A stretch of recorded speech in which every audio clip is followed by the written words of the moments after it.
નમસ્કાર ગુજરાત આજના તાજા હવામાન સમાચારની અંદર ફરી એક વખત આપનું હાર્દિક સ્વાગત છે। આજે તારીખ થઈ છે 24 જૂન અને વાર થયો છે બુધવાર અને આજે ગુજરાત રાજ્ય ઉપર વરસાદી રાઉન્ડ છે એ જોવા મળશે। ફરી એક વખત આદ્રા નક્ષત્રની શરૂઆત થઈ તે પછીનો બીજો એવો વરસાદ જોવા મળશે કે જેમાં ખેડૂતોને વાવણી બાકી છે તો વાવણી થઈ જશે, ખેતરવાળા પાણી બહાર નીકળવાના બાકી છે તો એ પણ થઈ જશે અને ગુજરાત રાજ્યની અંદર પૂર જેવી પરિસ્થિતિ આવશે। સુરતની અંદર પણ વરસાદ ખાબક્યો, ભાવનગરની અંદર પણ વરસાદ ખાબક્યો અને હવે અમદાવાદ, સુરેન્દ્રનગર તેમજ ઉત્તર ગુજરાત અને મધ્ય ગુજરાતના જિલ્લાઓની વાત કે હવામાન સમાચાર દ્વારા અગાઉ આપણને જાણકારી આપવામાં આવી હતી। ગુજરાતના હવામાન વિભાગને લઈને આગાહી પણ આપવામાં આવી હતી।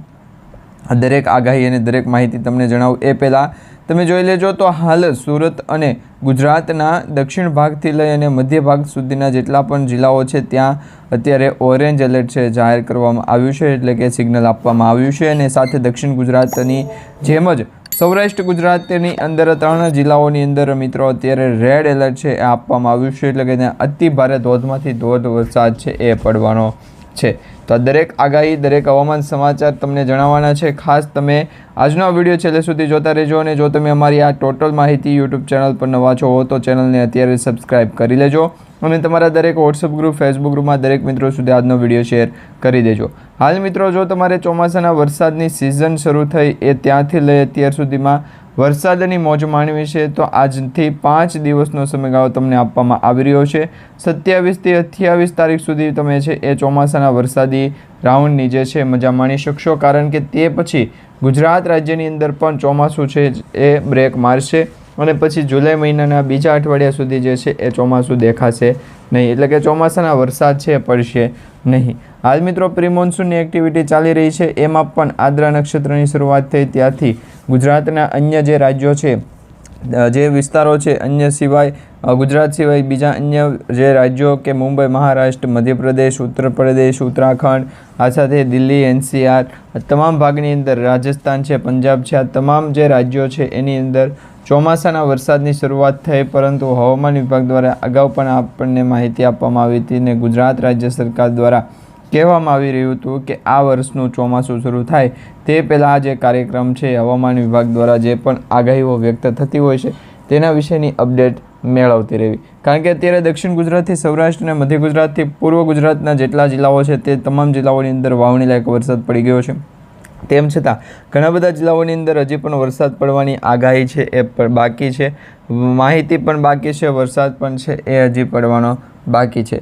દક્ષિણ ગુજરાત તરફ આવેલ ચોમાસું જે છે એ મધ્ય ભારત તરફથી આવેલી સિસ્ટમના આધારે જોવા મળ્યું અને દક્ષિણ ભારતની અંદર જે ચોમાસું આવ્યું હતું એ મિત્રો અરબ સાગર, બંગાળની ખાડીમાંથી છે એ જોવા મળ્યું। એટલે હવે પછી આપણે જે સિસ્ટમ સક્રિય થઈ અને આગળ વધારવાની છે એ કાં તો અરબ સાગરના દરિયાની સિસ્ટમ, કાં તો બંગાળની ખાડીની અંદર જે સિસ્ટમ બની હતી એના કારણે વાતાવરણ જે પલટાણું તેના મોટા પાયે જે છે એ હવામાન સમાચાર આપણે જાણીશું।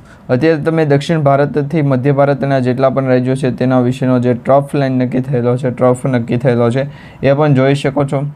ટ્રફની અંદર જે માહિતી, સમાચાર અને માહિતીના ઉપયોગ કરવામાં આવેલ જે હવામાન વિભાગ દ્વારા આપવામાં આવેલ જે પણ ભેટ છે એના વિશેની અપડેટ તમને જણાવું તો ખાલી અને માત્ર હવામાન વિભાગ દ્વારા એવું જ કહેવામાં માંગે છે કે વેસ્ટર્ન ડિસ્ટર્બન્સની સક્રિય થયેલી સિસ્ટમની અસર ગુજરાત સુધી પહોંચે તે પહેલાં તો ભારેથી અતિ ભારે પવનો ફૂંકાઈ જાય છે। 2 દિવસ પહેલાં પણ આ જ પ્રોસેસ થઈ હતી અને આ જ પ્રોબ્લેમનો ઉદ્ભવ થયો હતો। વાતાવરણની અંદર ચક્ર જે છે એ ખૂબ જ સારું કરે, ત્યાર પછી વરસાદ ચોમાસું થાય એટલે 1-2 દિવસ સુધી આપણે તે વિસ્તારને ભૂલી જાઓ, કારણ કે અત્યારે સુધીમાં જો ગુજરાતની અંદર કોઈ મોટા એવા કામકાજો કર્યા હોય તો એ ખૂબ જ ઓછા લોકો છે, જેથી કરી અને હવામાન વિભાગ દ્વારા પણ જાણકારી પ્રમાણે જ આપણે છે કામ કરવું અને આગળ વધવું।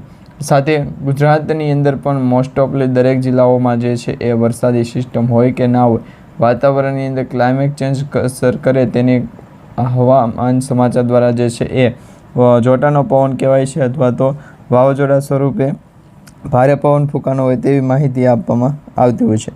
પરંતુ હાલ ગુજરાત રાજ્ય ઉપર ચોમાસું જે સક્રિય થયું છે ત્યારે અત્યારથી લઈ અને ત્યાં સુધીની જે ગુજરાતની વરસાદની આગાહી છે એ વિશેની જાણકારી આપણે મેળવશું। બંગાળની ખાડીની લો પ્રેશર સિસ્ટમની અસરો જેટલી પણ સક્રિય થઈ છે તેના વિશેની અપડેટ મેળવશું અને આ સાથે જે મધ્ય ગુજરાત, સૌરાષ્ટ્ર અને દક્ષિણ ગુજરાત તરફ આવતા પવનો જે દક્ષિણ ભારતમાંથી બેંગ્લોર, બેંગલવી, મદુરાઈ, ચેન્નઈ, પોંડુચેરીથી લઈ અને ઠેઠ તમિલનાડુ, કર્ણાટક, કેરળ, આ સાથે મુંબઈ, મહારાષ્ટ્ર અને ગુજરાત. તો ગુજરાત સુધતાની જે છે પહોંચતાની સાથે હવામાન વિભાગ દ્વારા એવું વ્યક્તન કરવામાં આવે કે ગુજરાતની અંદર ટોપ લેવલની અંદર બેસ્ટ લેવલની જે હોટલ હોય તો એ નાની હતી. તો હવે હવામાન સમાચારને કેવું છે કે જો લોકેશન પ્રમાણે માહિતી મેળવવાની હોય તો ગુજરાત રાજ્ય ઉપર પણ ઘણી બધી જે છે રૂટની આગાહી કરવામાં આવી છે, જેની પણ આપણે માહિતી લઈ શકીએ છીએ. પરંતુ ખરેખર હકીકત એ વાતની છે કે ચોમાસું સક્રિય થયું ત્યાર પછી વેસ્ટર્ન ડિસ્ટર્બન્સ એક્ટિવ થયું અને હવે પછી ગુજરાતના દરિયાકાંઠાના વિસ્તારોની અંદર વરસાદી માહોલ છે જોવા મળી રહ્યો છે. છેલ્લા 2 દિવસથી ચોમાસું જે છે સક્રિય થઈ અને આગળ વધી રહ્યું છે, પરંતુ હવે ગુજરાત રાજ્ય ઉપર તેની મોટી અસર છે જોવા મળી રહી છે. આપણે મિત્રો વિવિધ મોડલના ચાર્ટ પ્રમાણે પણ જોઈશું આગાહી અને વિવિધ જે એંગલ છે ત્યાંથી પણ આગાહી જોઈશું કે ગુજરાત રાજ્ય ઉપર આગામી દિવસોનું વાતાવરણ છે કેવું રહેશે. તો અહીંયા તમે દક્ષિણ ગુજરાતનું વાતાવરણ જોઈ શકો. સૌપ્રથમ દક્ષિણ ગુજરાતની વાત કરવામાં આવે તો મુંબઈ નજીક આવેલું આ સિટી એટલે ગુજરાત બોર્ડર લાગુનો વિસ્તાર છે. જો ગુજરાત રાજ્યની અંદર વાતાવરણ પલટાય, હવામાન ફેરફાર થાય તો 2 થી 3 દિવસ માટે લોકેશન છે એ ચેન્જ કરવું પડે. એટલે એકાએક પોઝિશન ઉપર છે આપણે કોઈ કાળે જે છે હવામાનનું ઈંધણ છે એ બનતું હોય ત્યાંથી અત્યાર સુધીમાં વીંટગાળવા ચડે ગુજરાતની અંદર એવું કહીએ તો વીંટગાળવાની પ્રોસેસ પણ આવે, ડમડમો થાય તો એની પ્રોસેસ પણ આવે અને કોઈ પણ પ્રકારની તમારી તકલીફ હોય તેના વિશેની અપડેટ તમને આપવામાં આવશે. તો આ વરસાદી અપડેટ ગુજરાતના ઘણા બધા લોકો સુધી શેર કરવાની છે, તો ખાસ તમે તમારું જે રિવ્યૂ છે એ આપજો, જેથી કરીને વરસાદની અપડેટ તમને તાત્કાલિક મળતી રહે. હવે આ જે હવામાન વિભાગની માહિતી ગુજરાત દરિયાકાંઠાના વિસ્તારોમાંથી આવી રહી છે, લો પ્રેશર સિસ્ટમો સક્રિય થઈ રહી છે અને વેસ્ટર્ન ડિસ્ટર્બન્સના કારણે ઘણા બધા જિલ્લાઓની અંદર વરસાદ સાવ ઓછો જોવા મળી રહ્યો છે. 1-2 જિલ્લાની અંદર તો વરસાદી અપડેટ છે એ પણ મૂકી દેવામાં આવી છે. વેસ્ટર્ન ડિસ્ટર્બન્સની અપડેટ પણ કામકાજ છે એ થતી નથી. આ 1-2 કલાક માટે લોકેશન પ્રમાણે અપડેટ માંગવા જાય તો એ પહેલાં ગુજરાતના દરિયાકાંઠાના લોકેશનને પણ આ પ્રકારની માહિતી છે એ મળી જાય છે. હવે તમને જણાવું સ્પષ્ટ ભાષામાં કે અત્યારે કચ્છ લાગુના જિલ્લાની અંદર વાદળોનો ઘેરાવો છે જોવા મળી રહ્યો છે. ફક્ત અને માત્ર કચ્છની અંદર વરસાદ પડશે એવું નથી. જે પ્રકારની સિસ્ટમ આગળ વધી છે, જે પ્રકારનો ટ્રફ નક્કી થયો હતો એ પ્રકારની વરસાદ સિસ્ટમ છે એ પણ કરશે. એટલે કે ગુજરાતની અંદર દરિયાકાંઠાના લોકેશન પ્રમાણે અલગ વેસ્તાન અને આજે દેવળિયા બાજુનું જે હવામાન વિભાગ છે એમના દ્વારા પણ માહિતી આપવામાં આવી છે. તો આ સ્પષ્ટપણે જોઈ શકો છો દક્ષિણ ગુજરાત અને કચ્છ લાગુના જિલ્લાઓની અંદર વધારે પડતું એક્ટિવ છે અને વરસાદી એક્ટિવિટીને કારણે ગુજરાતના દરિયાકાંઠાનું લોકેશન છે એ પણ ક્લિયર થઈ જતું હોય છે. તો આ બંને કામ કરવા માટે 2 થી 3 કલાક માટેનો સમય દર્શાવવામાં આવતો હોય તો ફરી વખત ભાગ છે એ 2 દર્શાવવાની જરૂર નથી. તો હવે અત્યારે ગુજરાતના દરિયાકાંઠાનું લોકેશન થઈ ગયું, 2 તે થઈ ગયું. તો આ પ્રકારની આપણે માહિતી મેળવતા રહીશું.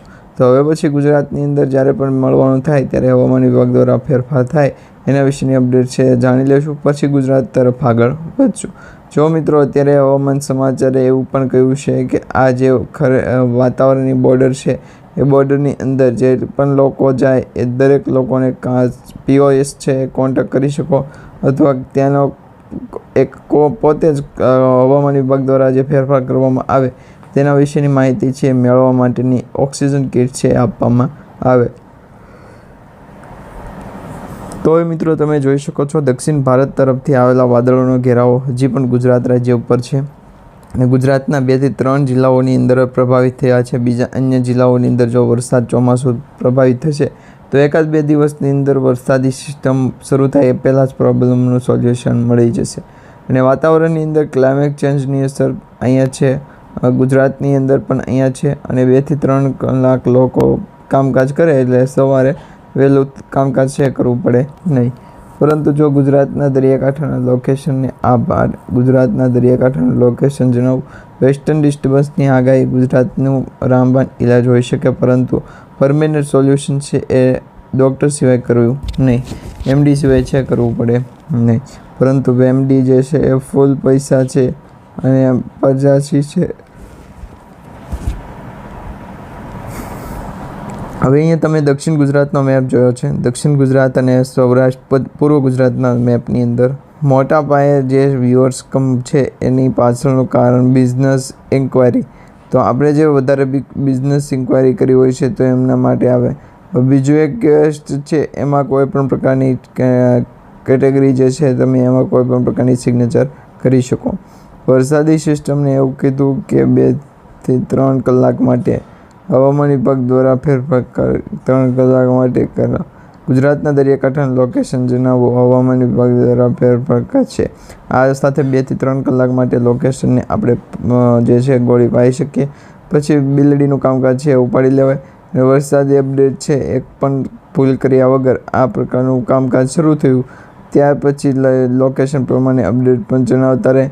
તો આ 2 થી 3 કલાક માટે લોકેશન જણાવો. અને હવામાન વિભાગ દ્વારા ગુજરાતના દરિયાકાંઠાના લોકોને પણ આ અંગેની ચેતવણી હતી કે જો વરસાદી સિસ્ટમ અપડેટ પહોંચે તો કચ્છ જિલ્લાની અંદર, સૌરાષ્ટ્ર જિલ્લાની અંદર અને પશ્ચિમ કચ્છ જિલ્લાની અંદર કયા જિલ્લાઓની અંદર વધારે પ્રભાવિત થશે. તો એના મેપ આપણે છે એ જોવાના રહેશે. તો મિત્રો આજે જે 24 તારીખ થઈ છે, 24 જૂનના રોજ મુંબઈ સુધી ચોમાસું પહોંચી ગયું અને ધોધમાર વરસાદ પણ વરસવાનું શરૂ થઈ ગયું છે. તો હવે ગુજરાત રાજ્યની અંદર ચોમાસું ક્યારે પહોંચે તેના સમાચાર જણાવશું. 2 થી 3 કલાક માટે કોઈ પણ કામકાજ હોય તો એ દરેક કામકાજને છે આપણે હવામાન વિભાગ દ્વારા જે છે ફેરફાર કરવા આપી દેવાના રહેશે. વરસાદી અપડેટને કારણે પણ આ માટે અપડેટ કરાવવું પડશે. જો વેસ્ટર્ન ડિસ્ટર્બન્સ આવે ગુજરાતના નથી કરવાનો. 2 થી 3 કલાકના હવામાન વિભાગ દ્વારા જે ફેરફાર થાય તેના વિશેના જે સમાચાર આવવામાં હોય તો એના વિશેની અપડેટ તમને જણાવું તો અરબી સમુદ્રમાં સક્રિય થયેલ અવસ્થામાં પરંતુ ગુજરાત નજીક સક્રિયતા ઘટી ગઈ, જેને કારણે ગુજરાતમાં આવતીકાલથી જે છે વરસાદ વિસ્તારમાં ઘટાડો થશે. જોકે મુંબઈમાં ધોધમાર વરસાદ છે એ શરૂ થઈ ગયો છે. માત્ર ગુજરાત સાથે જ વરસાદી અપડેટ છે આપણને મળતી નથી. એટલે કે લોકેશન પ્રમાણે જોઈએ તો ચોમાસાના સાવ ઓછા ન્યૂઝ મળે છે. જે વરસાદની અપડેટ ગુજરાતની અંદર તો નથી. વેસ્ટર્ન ડિસ્ટર્બન્સ એમ જ કહે છે વાતાવરણ ક્લાઇમેટ ચેન્જનું નથી. એટલા માટે ગુજરાતના દરિયાકાંઠાનું લોકેશન જણાવવાનું, જેને બાકી હોય એને નાઈ લેવું. તો આ પ્રમાણે ગુજરાતના દરિયાકાંઠાના લોકેશન પ્રમાણે આગળ વધીએ તો 1-2 દેખાય છે, પરંતુ એના વિશે આપણે કામકાજ નથી. તો આ હવામાન વિભાગ દ્વારા જે પણ માહિતી આપવામાં આવી છે, જે વરસાદી સિસ્ટમની આગાહી દર્શાવવામાં આવી રહી છે, દરેક અપડેટ અને આગાહી તમને સમયસર વધારે અન્ય લોકો સુધી શેર કરશે.